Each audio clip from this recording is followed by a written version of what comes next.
Good afternoon, everybody. Thank you for joining again.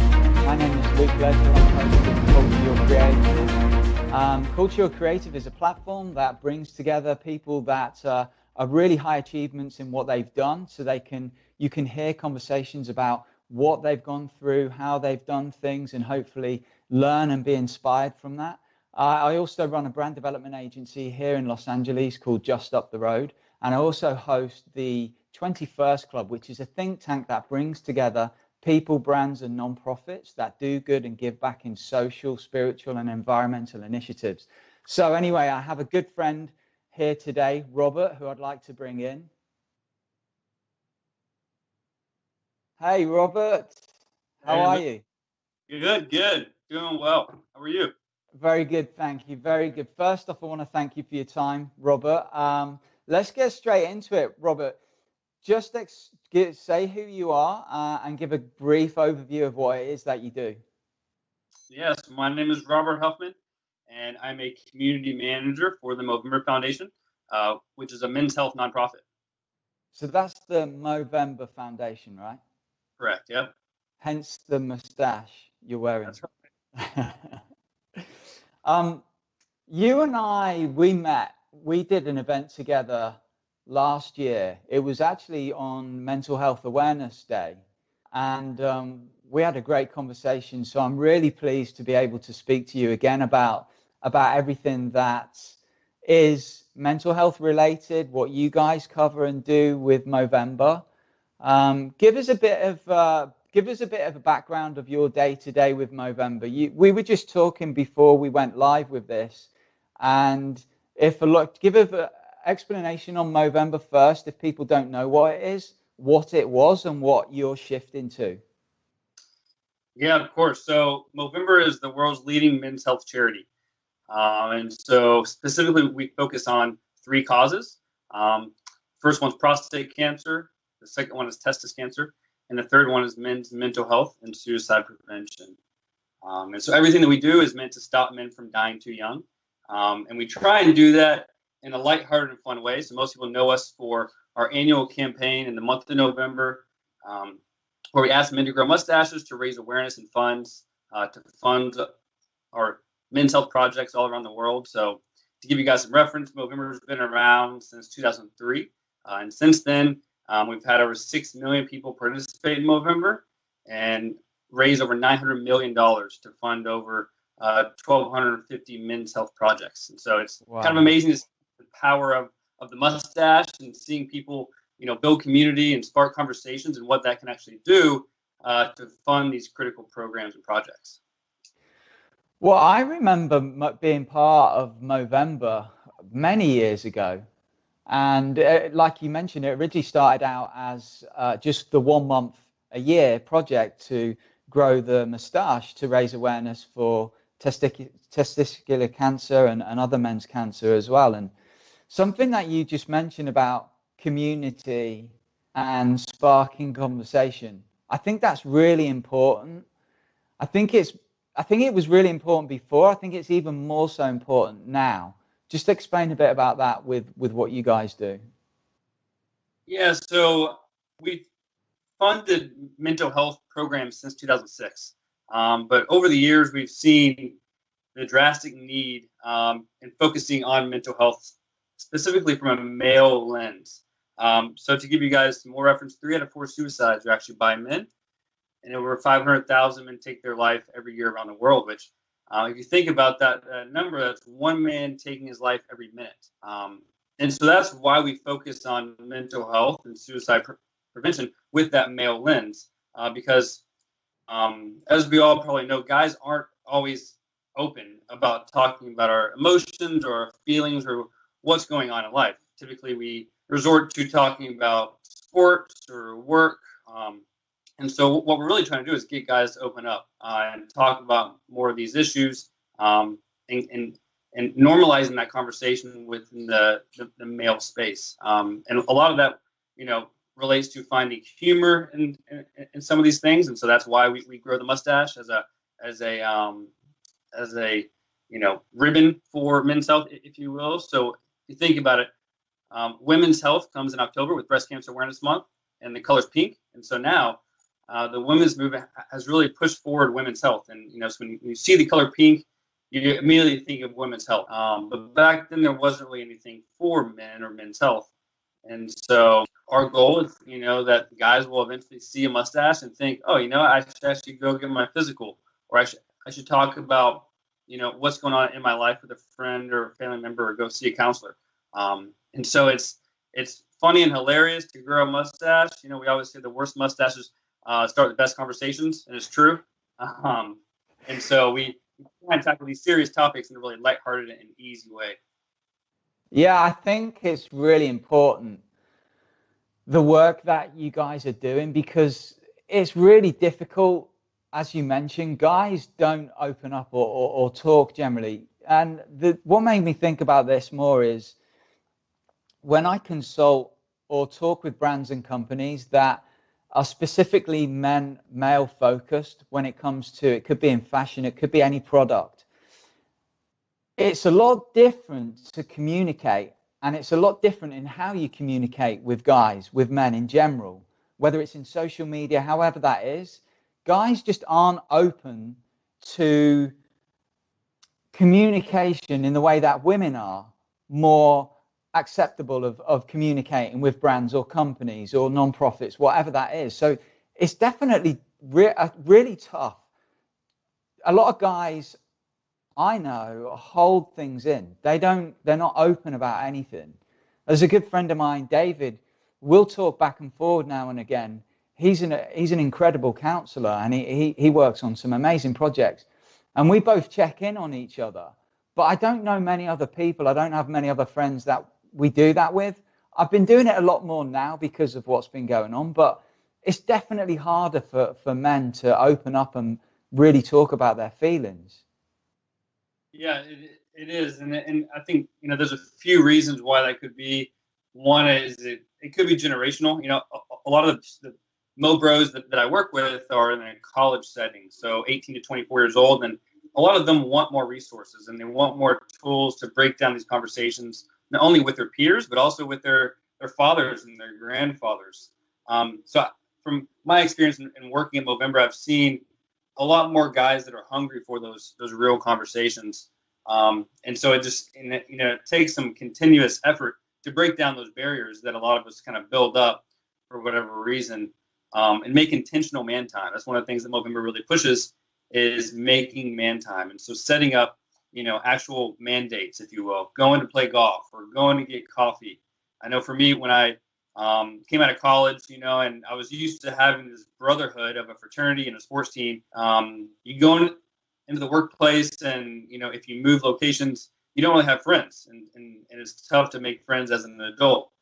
But when you do actually meet somebody at a bar, or playing dodgeball or kickball, actually not being afraid to ask a guy to go get a beer or go get a coffee, and then asking other guys to join next time, and making that intentional man time with guys, and create a consistent basis where you get used to seeing these people and build on a conversation. And that's when you can really get deeper about relationships, spirituality, what's going on in your life, and who is the man that you want to be, and how can you actually get there. And a lot of times as guys, we can't do it alone. So it's important that we actually call on our friends, guys and girls, to join in that conversation and help us get there.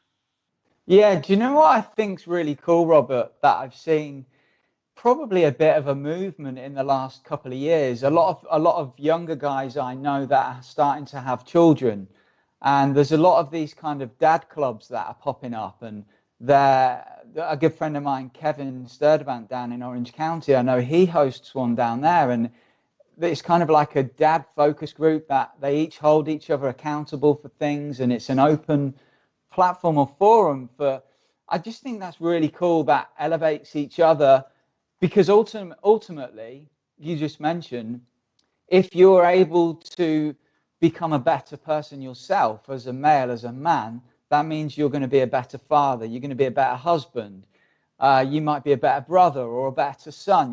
That all helps, and it starts with being able to talk to other men about issues or things. Yeah, I love to hear that. Actually, that just pumps me up. Knowing that the guys are starting these groups on their own, whether it be a dad's group or, just a group of guys, all single guys or guys that are getting married, some commonality that they can talk about. And I once read a book called A Minute for Myself. And as guys, a lot of times, we're conditioned and we're raised to be the givers, right? To always give, especially in our family, and be that support system. And so a lot of times we might forget to actually take care of ourselves. And we think that it might be less manly to, spend time taking care of ourselves. And so everything that Movember is pushing, and everything that I push personally, is really trying to get guys to actually take some of that time to focus on yourself, even if it is a minute or 5 minutes in the morning, before your day begins, or before your family wakes up, to really focus on yourself.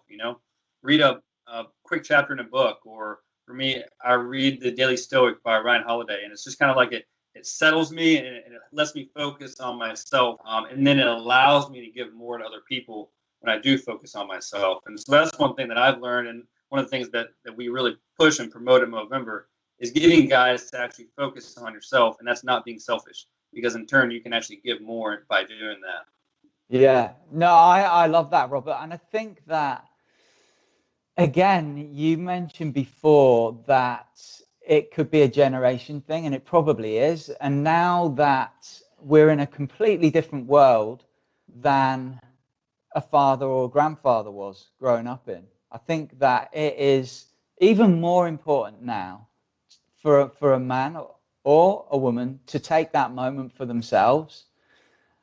Because I said something to my wife yesterday, we can't be giving out help or advice to friends if we don't have our cup full ourselves, because we could be running around trying to help other people and then find out, that we need to stop and really focus on ourselves first. And I think it's great that you guys push that agenda for men, because like you said, it's not really something that men would normally think about. There's a friend of mine in San Francisco, I was thinking about, in Sacramento actually. He runs a brand called Daddy-O Trading Co. And he started this brand for guys that are just starting families, of just having kids. And he kind of empowers men as well to be doing these different things, different steps to take to become a better father for their kids, for their children. What I'm interested to know, Robert, what was it that sparked the awareness for you for mental health? Yeah, so for me, before Movember, I didn't really have any professional experience in working for nonprofits, or especially mental health. I'm not a psychologist or a psychiatrist by any means. But what sparked the interest was actually in college. And so the story behind my mustache, and the story around my family's mental health, started before I was even born. But for me, it was when I came home from college, and my fraternity, we were doing Movember back then, just as a fun philanthropy. We thought it was hilarious. You can try and grow a mustache and actually do something good. And we grew some horrible mustaches, but it was a blast doing it. And so I came home for Thanksgiving, so the end of November, and I had, about 10 little hairs poking out of my upper lip. And my mom was like, "You got to shave that thing off. Like, it's time to shave it off. Get rid of it." And I was like, "Well, I'm doing it for a cause, for charity. I'm doing it for Movember and men's health." And, she asked me, "All right, so what are the causes for? What's it focusing on?" And I ran through the causes. And when I got to mental health and suicide prevention, that's when she actually kind of stopped and started to open up about her story with mental health. And up at that point, I was always told that my grandfather, her dad, died from a heart attack when he was 37 years old. But because I came home with his mustache and pushed the conversation, my mom actually opened up about him dying from suicide. Oh, wow. And instantly, the story behind my stash changed, right? From being hilarious and fun, all of a sudden, to having a cause. And it kind of struck me pretty hard, because I was just doing Movember not because I had any cause associated with Movember, but I just thought it was fun. And then instantly that changed it for me, and my heart kind of sunk. And everything that you're told growing up changes at that point, and you have so many questions to ask. Of, why did he take his own life? How has that affected you? How has that affected grandma? And so instantly, that's where my Movember story really was made, and since then, the dialogue and the conversations with my mom and my entire family around depression and mental health have escalated tremendously, and so positively, because we've been able to break down these barriers and understand what is depression, how does it affect us, and how can we rely on each other to actually get through these tough times. Because it's inevitable that we're all going to go through the valleys, as well as the peaks in life, right? It's a constant ebb and flow. And I think we're definitely seeing that now that we're in quarantine, the ups and downs. And so to actually be aware of that, and to remove yourself from that and know, okay, things are great right now, but I know that they might be tough again. And so who can I rely on when that time comes?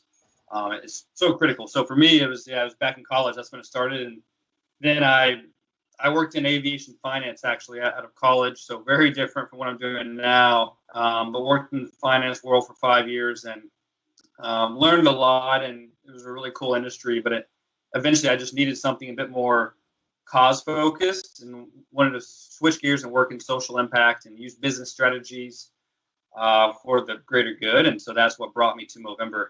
Was that desire to actually do something good for people out there. So so that's kind of my brief story. Wow.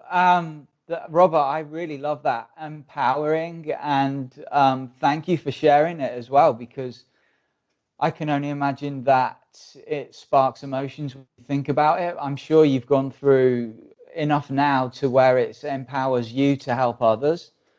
I would like to ask, I assume you had never met your grandfather because Correct. of the age. Yep. Did that open up a different light for you to go back and reflect on him in a different way through photos or family reunions or conversations? Yeah. So I'm kind of constantly asking my mom, what he was like as a young man, as a father, asking for more photos, and in doing that, I've learned that I see similarities between he and myself.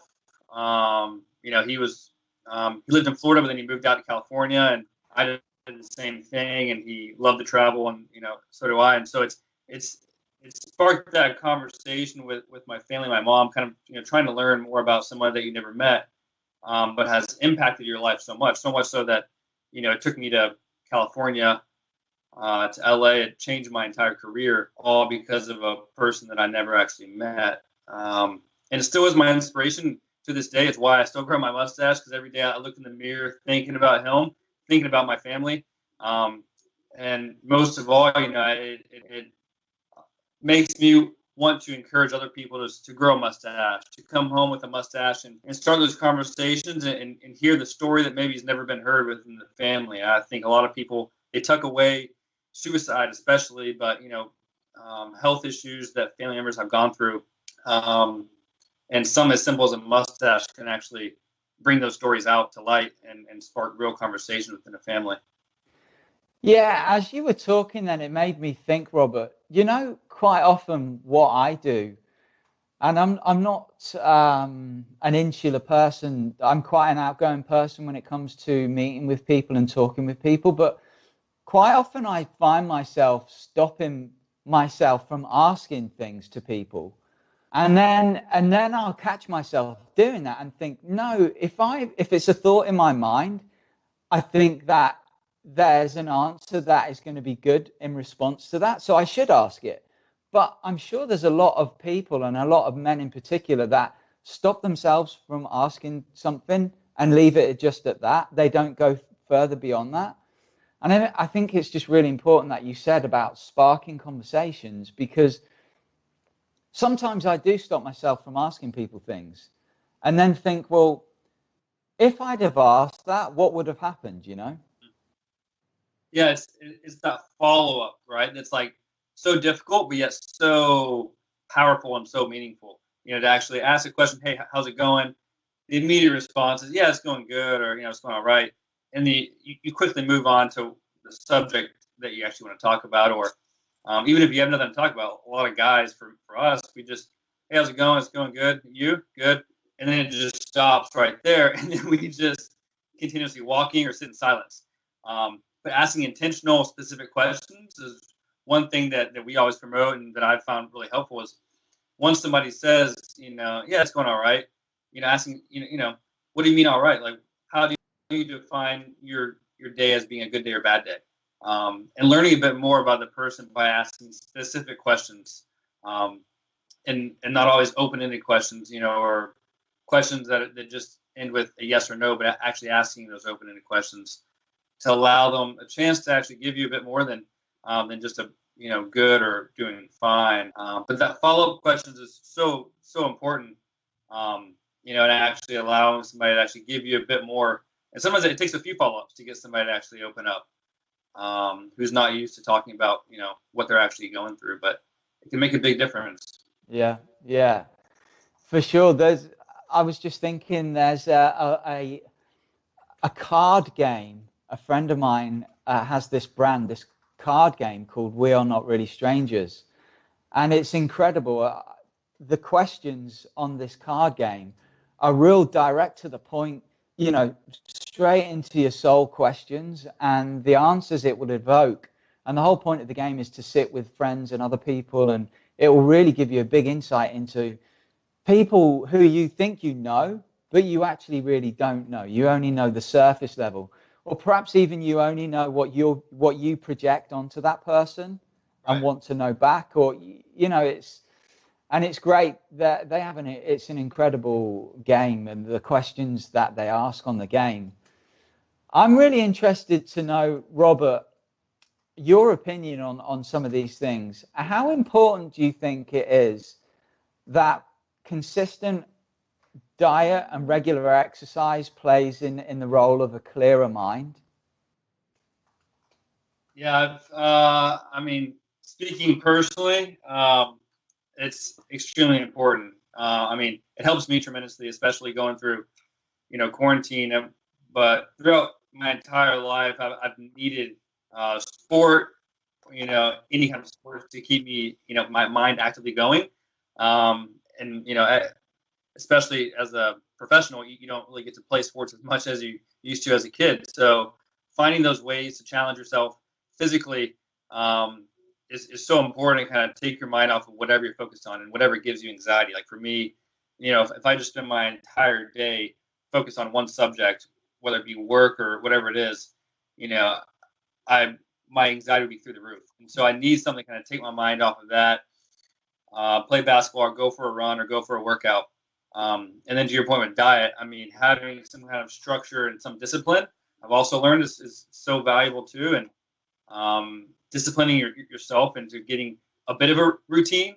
I'm a Enneagram 7, and so I'm very spontaneous, I guess. And so I love to change things up.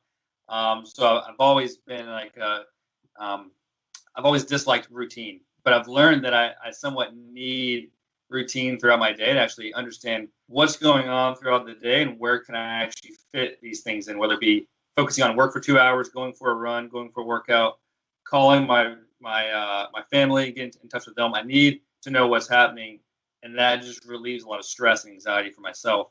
So I think that physical fitness and diet are crucial to kind of building a solid state of mind.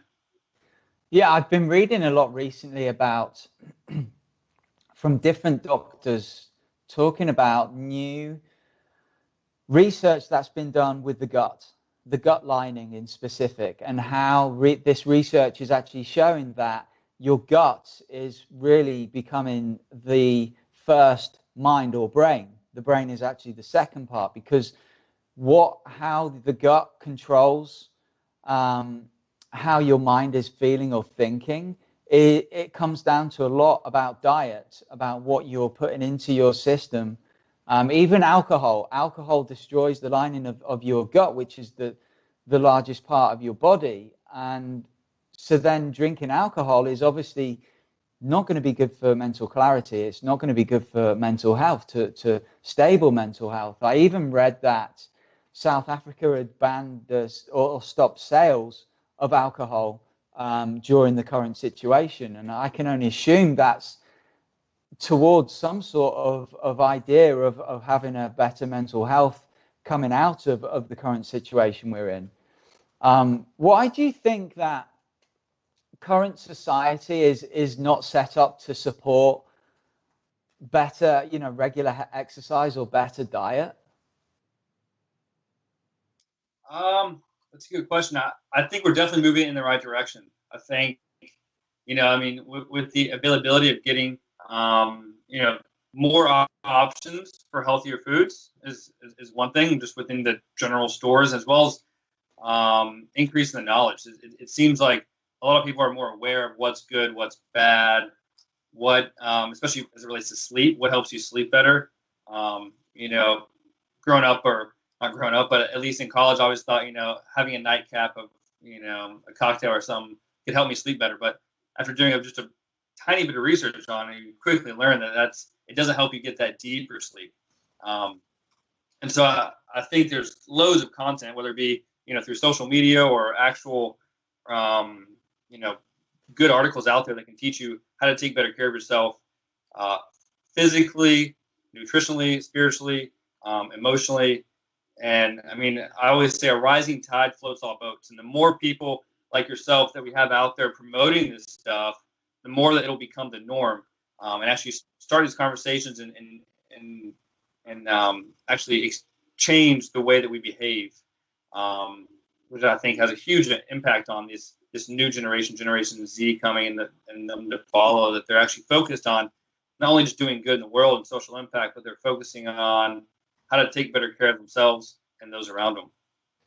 Yeah, I've often quite found that I'll try and test things to be able to have a clearer mind, more clarity, more energy, just to be a better version of myself. And once I found that you can't really tell other people to do that or try the same things. But what I like to see is when people see that I'm doing things and then they get curious and then they start to ask, because they're curious, it's easier to then explain to them, well, look, try this, get more sleep, try that, try not doing that, and it will help you. You'll see the benefits.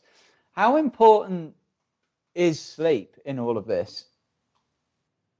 Yeah, sleep's extremely important. I mean, I'm in the midst of reading a book by Dr. Matthew Walker right now, called Why We Sleep, and there's tons of podcasts on sleep as well. And like I said, you don't really need to read a whole lot to really know how important sleep is to our development as humans, not only just as kids, but also as we go throughout our life. And so on a day-to-day basis, how important sleep is and how that affects, your mood, your anxiety levels, as well as your cravings and your diet, and how that actually affects how you treat people. So your relationships, whether it be personal or at work, and how you treat others. If you're a bit more patient and a bit more, kind versus impatient because you're tired and you didn't get as much sleep. And so understanding how your body actually works with sleep, and so experimenting, okay, if I get 5 hours, 6 hours, 7 hours, how do I feel that next day? It's kind of something that I've been, trying to practice to understand my body a bit more. And in that book, they talk about, I mean, there's I think less than 1% of people can actually, function well on 5 hours or less of sleep. So most of us are around 7, 8 hours. Yeah. Where I know when I worked in finance, at least, hardly anybody got 7 or 8 hours of sleep. Right. The less sleep that you got, the more productive, that they said that you were, which obviously isn't the case. But you think you're productive because you're busy, but you focus less. Yeah, that's crazy. That's crazy in the financial world that they would be pushing that, because you would think in the finance world you would want the best of everybody that's working within your company to achieve more. I mean, that's crazy. Even I know myself, playing with times of eating at night, that changes how I feel the next day. You know, aligning the time before you go to sleep and what you eat and the amount of sleep that you have, that has a huge difference, I find.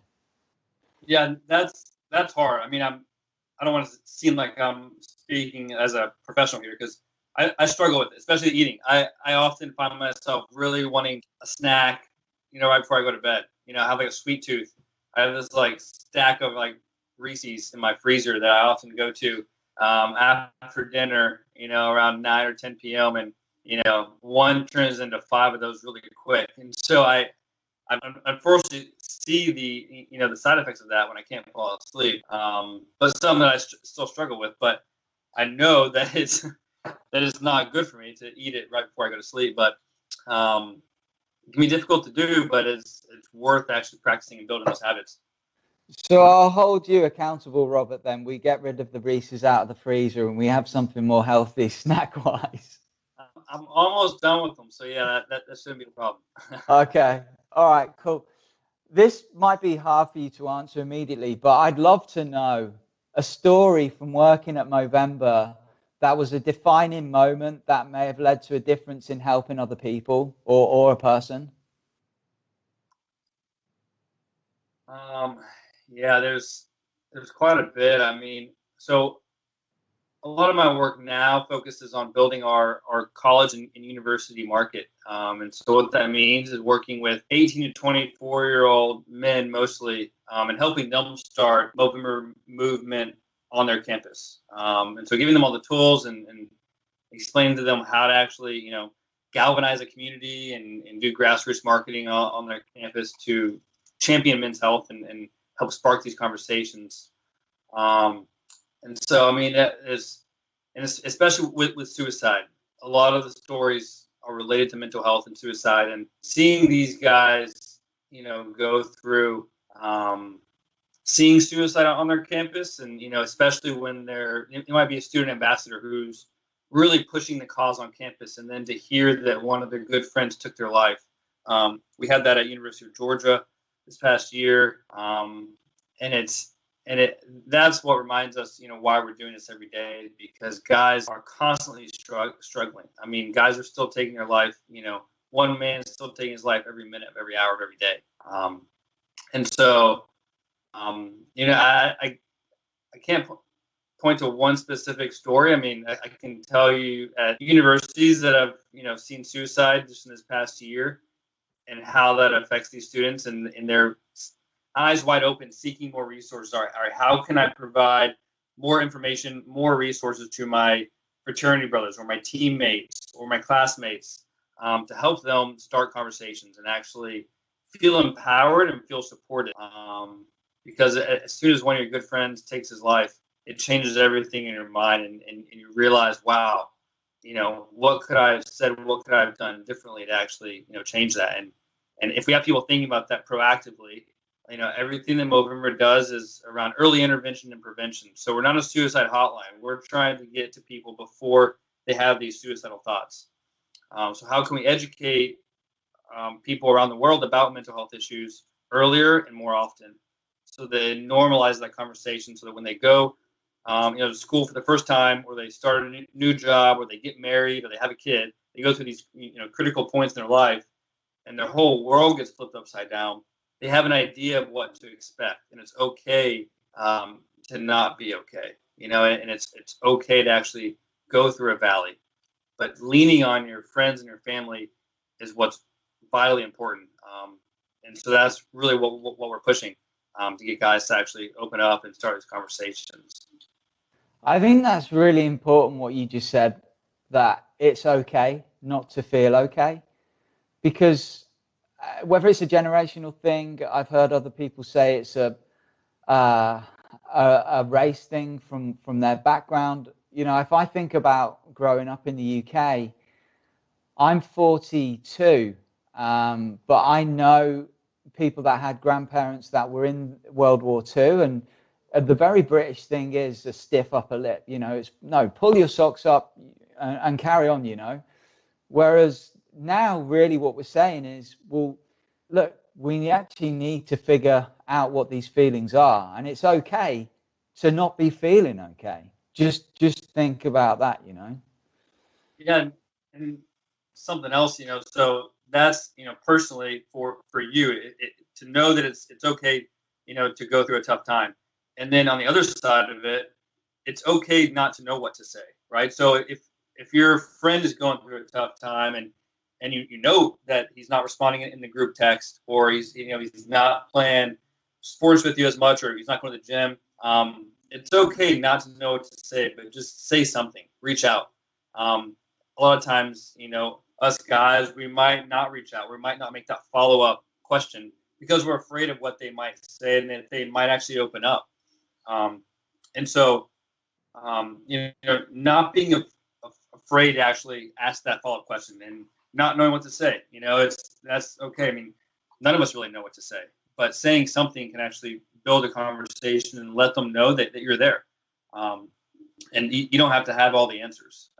No one's expecting to have the answers, but all you got to do is just have an open ear and just continuously, leaning in and offering support and just being there.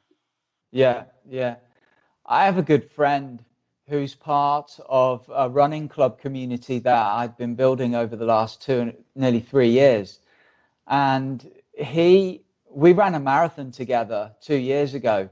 And he said something to me. I noticed 2 or 3 weeks after the marathon that he was really quiet. He wasn't answering any calls or text messages. So I reached out and just asked, is everything okay? And it was some time after that. He's also sober, so he goes to a lot of meetings and group meetings. And he said that he'd never had, prior to the running club, the same camaraderie or affection from people that from the groups he would attend. He was getting more from just us, just reaching out and saying, hey, you all good? Everything all good? He never had that before, even though he'd been doing years in recovery, and which is incredible. I'm really interested to know, I read about ALEC, ALEC, on the Movember website. Can you explain a bit about what that is?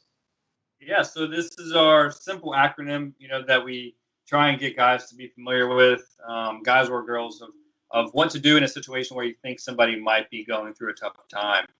And so, as you said, it's ALEC, ALEC. And so that stands for ask, listen, encourage action, and check in.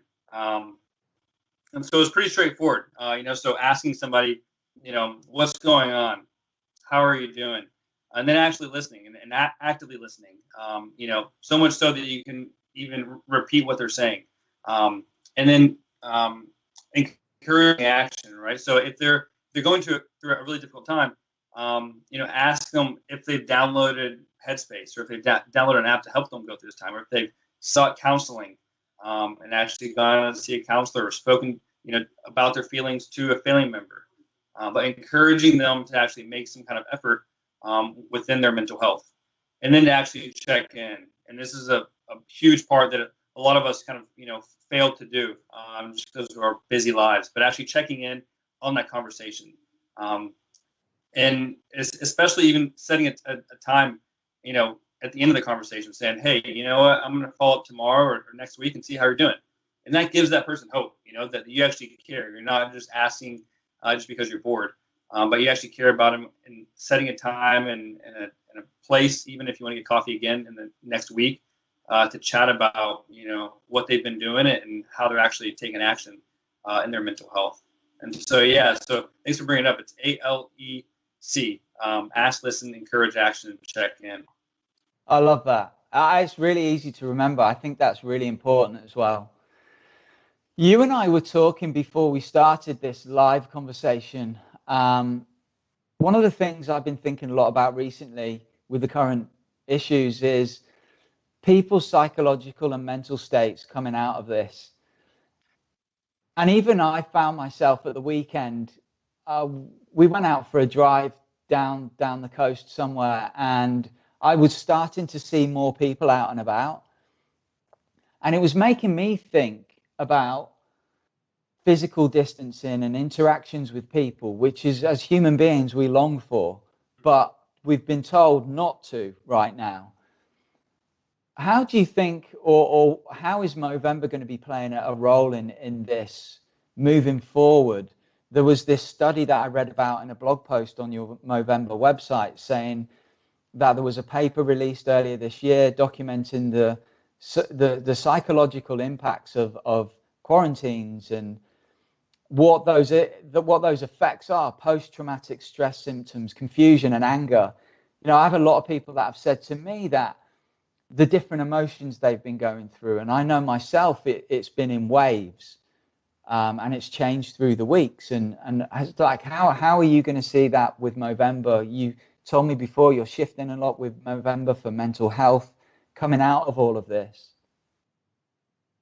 Yeah, so as much as I would like to, have one answer, I think we're going to see a lot of different reactions as people start, going back to their, quote unquote normal life. I think a lot of people have reacted very differently, throughout this time as we've been in lockdown. And that's the one thing about mental health is there is no, one specific question or answer, right? It affects everybody differently. But I can tell you some of the stuff that we're focusing on is really shifting a lot of our gears to focus on men's mental health. We realize that even before, everything's happened with COVID, is that a lot of guys, they still need that extra push to make that intentional man time, and to make that, that ask to their friends. And so right now we're working on a few really cool projects. One's going to be launched in mid-May, and it's going to help guys, start conversations around issues. So guys, young and old, it's going to give tips and tricks on how to actually spark some real conversations, especially if, going through different situations. So going through a difficult family life at home, or losing their job, or not even be able to get a job now that, a lot of companies are on a hiring freeze. So helping guys actually, foster and build better conversations. That's one thing that you don't really need to be, at a bar for. You can host a virtual meeting just like this, or call somebody. And then we're also launching one focused on dads for Father's Day in June. And then we're also launching a module online for college men. Again, helping college guys start conversations and understand how to actually have a real conversation with a buddy who's going through a difficult time.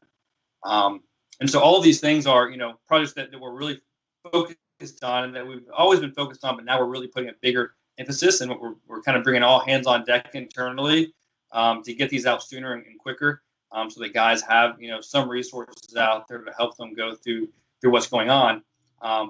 But yeah, to answer your question, I think it's going to be, it's tough to say, but I still think that humanity will prevail. And I think that a lot of us really are craving some human interaction. I myself was going to Target yesterday, and just being around people is just comforting, and even though we have to stay 6 feet away from people, there's something about people that just makes everybody feel like, we're in this together. There's no country or region that's better off than anybody else. We're all trying to get through this together, and there's something that's comforting about that. And so I think as soon as we can, get back to restaurants and, playgrounds for kids, and I think people are going to be really excited to see each other and actually want that human interaction. I think that's something that no matter what happens, nothing can take away from that human interaction and that need from us. Yeah, that's for sure. During this time, I mentioned I host a running club in Los Angeles, and the messages and feedback from all of our community has been incredible, in the way that how much they miss being part of the group, the community every week, and how much they miss everybody else as part of it as well. And that's certainly something that I'm really looking forward to getting involved in again, because it was a highlight of my week, and I know it's a highlight of a lot of other people's weeks because of the interactions and yeah, I mean, it's just so important. Robert, give me some top tips off the top of your head to help people with perhaps manage mental health or just some real low-level basic things? Yeah, so one of the most basic things that we're really promoting is the 5-a-day challenge. So taking 5 minutes out of your day to reach out to a buddy or a family member or a friend that you haven't spoken to in a while. And so again, it takes 5 minutes to actually reach out. You can send a text or an email.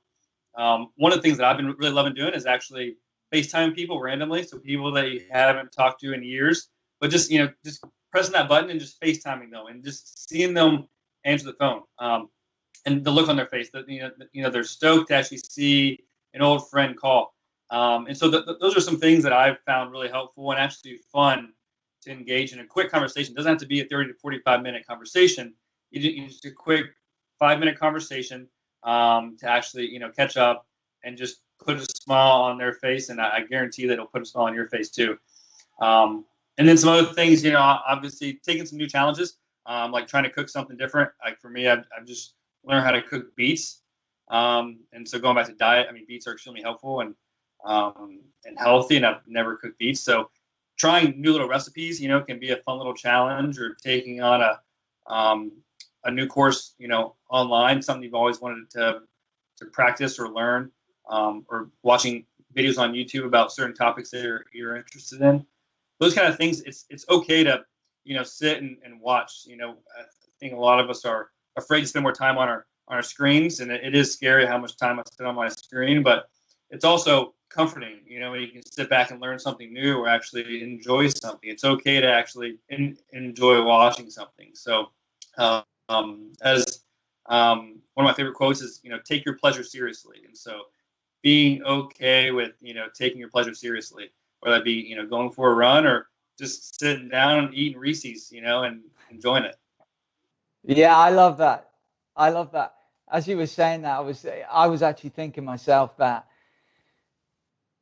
give your permission to do the things more that you love, because if you do the things more that you love, that's going to fill you up more, and it's going to help with everything in general, and that will radiate across to other people as well. Yep. So I want to, as we wrap this up, Robert, I want to thank you again so much for your time. Just give us really quickly where people can get more information from everything you've spoken about.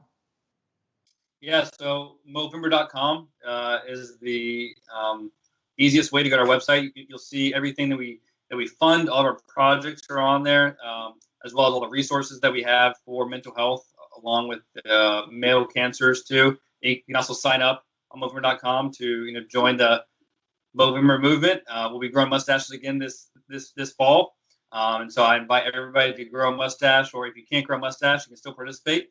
Take on the Move Challenge and run 16 miles throughout the month of November, or host an event. And then also you can join us on Instagram. It's just at Movember. And so we'll be pushing out content throughout the next weeks and months. Some of it is COVID related and some of it's not. We're doing a reboot series, focusing on mental health especially. And so there's some really cool content out there sharing stories of our supporters, and some helpful tips and tricks on how to actually spark conversations and get through this time together. So Instagram is at Movember, and the website's Movember.com. Fantastic. I really appreciate you. And anything that I can do to help promote, obviously I'm there for you guys as well, because I love what you do. I think it's credible. I think you're incredible with what you do for Movember, and thank you very much for sharing the story as well that you mentioned earlier. I really appreciate your time, Robert. Thank you, Luke, and I think you're incredible too, man. I love everything that you're doing, and I'm excited to actually get out to one of your run clubs when we're back at it. Definitely, I'll hold you to that, mate. Yeah, please do, man. I've been trying. Thank you, Robert. Take care. Thanks, Luke. Bye-bye.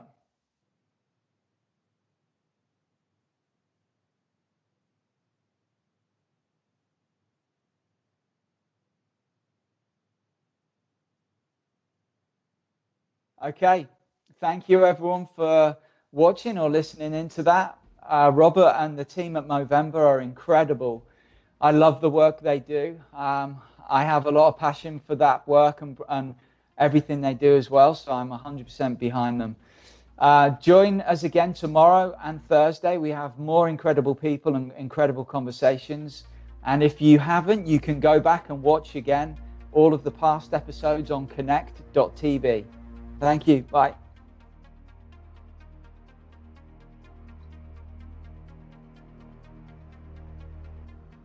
Thanks, mate.